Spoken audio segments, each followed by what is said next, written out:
Մելիք Բեգլարյանների տոհմը սերում է Սև Աբովից, ով 16-րդ դարի վերջին կամ 17-րդ դարի սկզբին Շաքիի գավառի Նիժ գյուղից գաղթել է Գյուլիստան։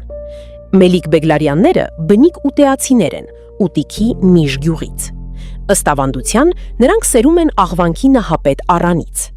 16-րդ դարի վերջին Սև Աբովի գլխավորությամբ այս տոհմը եկավ ու հաստատվեց Արցախում։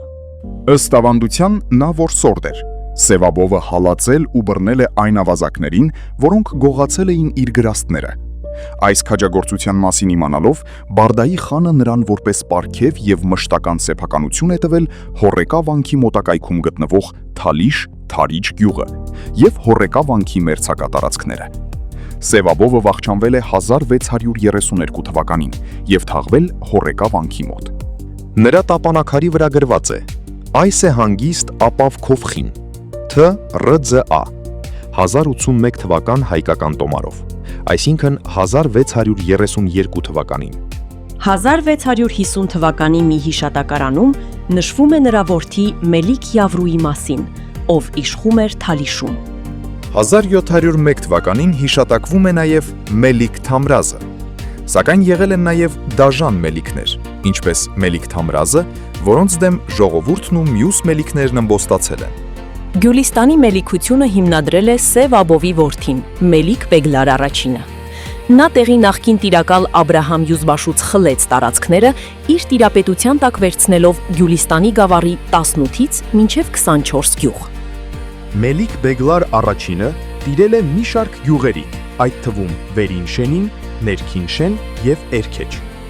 Նա վերանորոգել է Գյուլիստանի բերդը եւ այն դարձրել իր իշխանանիստը։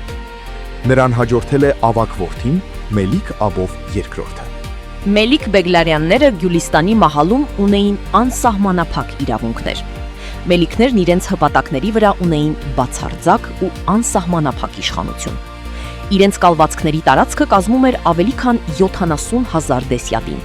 այսինքն ավելի քան 764 քառակուսի կիլոմետր, 15 գյուղով, իսկ Մելիք Հովսեփյանների ճյուղը 20,000 դեսյատին, այսինքն 223 քառակուսի կիլոմետր, 3 գյուղով։ Մելիքներն ունեին հետևյալ իրավունքները. հարկ վերցնել հպատակներից, զինվոր հավաքել, դատ վարել եւ պատժել։ Իրենց ապարանքների երեսբաց սրահներում նրանք իրավունք ունեին դատելու, պատժելու եւ անգամ մահվան դատապարտելու։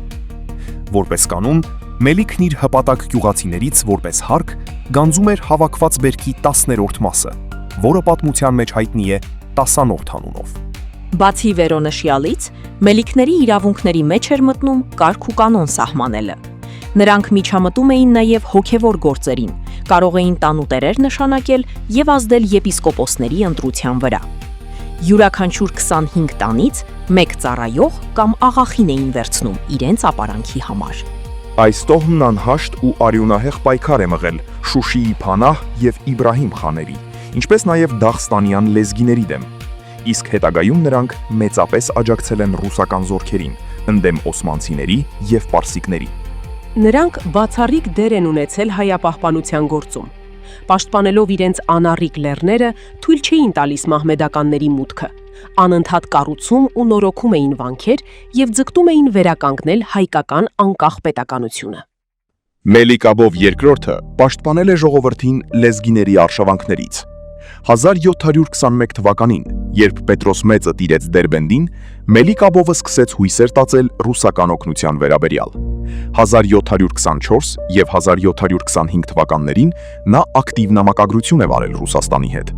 Նա մահացել է 1728 թվականին։ Նրա որդին Մելիք Հովսեփը հայտնի էր Շուշիի Փանահ խանի դեմ իր համառ պայքարով։ Նա վերցրել է Մելիք Թամրազի ապարանքը եւ իրեն հռչակել Մելիք։ Մելիք Հովսեփը վախճանվել է 1775 թվականին։ Մելիք Բեգլար II-ը Հովսեփի որդին էր, ով նկարագրվում է որպես բարձրահասակ եւ կրթված մարդ, ով տիրապետում էր պարսկերենին։ Նա մահացել է երիտասարդ հասակում, Բալա անունով մի աղջկա հետ կապված սիրային ողբերգության եւ դրա հետևանքով ստացած հրացանի գնդակից։ Նրա եղբայրը Մելիք Աբով III աչքի էր ընկնում իր եռանդուն գործունեությամբ։ 1781 թվականին նա նամակներ է ուղարկել Եկատերինա II կայսրուհուն եւ մահացել է 1808 թվականին։ Իսկ 1799 թվականին անձամբ Պետերբուրգ է մեկնել նրա եղբորորդին՝ Մելիք Ֆրեյդունը, որը ռուսական կայսրից ստացել է զինվորական աստիճան եւ 1000 ռուբլի տարեկան թոշակ։ Աբով երրորդի միջնեկ որդին Մելիք Սաիդը խանի ուղարկած բժշկի դիտավորյալ սխալ բժշկության հետևանքով կուրացել էր։ Իսկ մյուս որդին Մելիք Հովսեփ II-ը վախճանվել է 1843 թվականի հունվարի 20-ին։ Ամփոփելով ժամանակագրությունը, տոհմի նշանավոր դեմքերից էին Սև Աբովը, մահացել է 1632 թվականին, Մելիք Բեգլար առաջինը,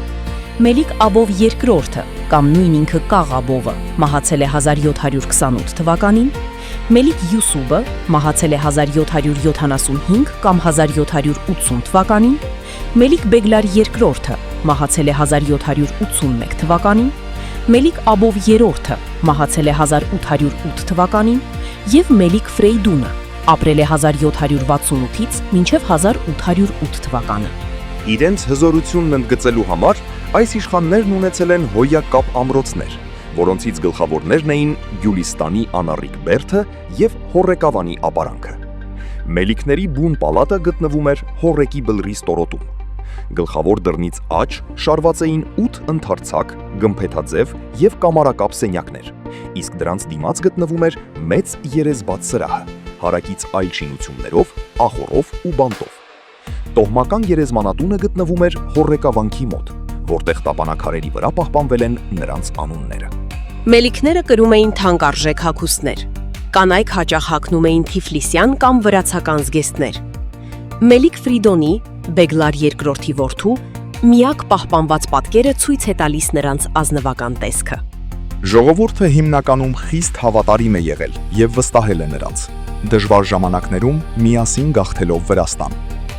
19-րդ դարի վերջին տոհմի ժառանգները բնակվում էին Գյուլիստանում, Գանձակում, Թիֆլիսում եւ այլուր։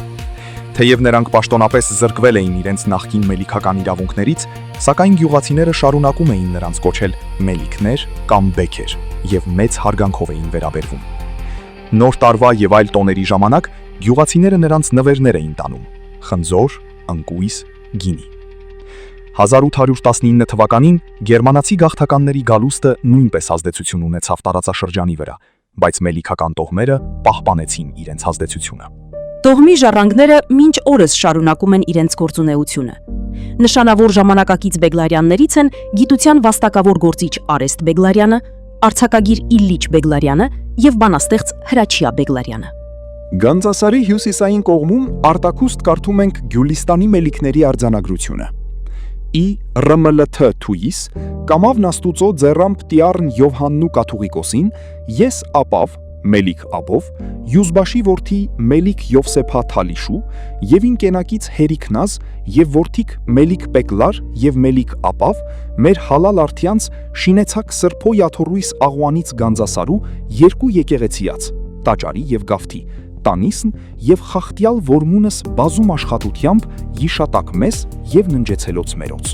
Երվանդ Լալայանն ունի մի վկայություն այն մասին, թե Մելիք Բեգլարյաններից Հովսեփ II-ը ուներ իր հատուկ դերձակը։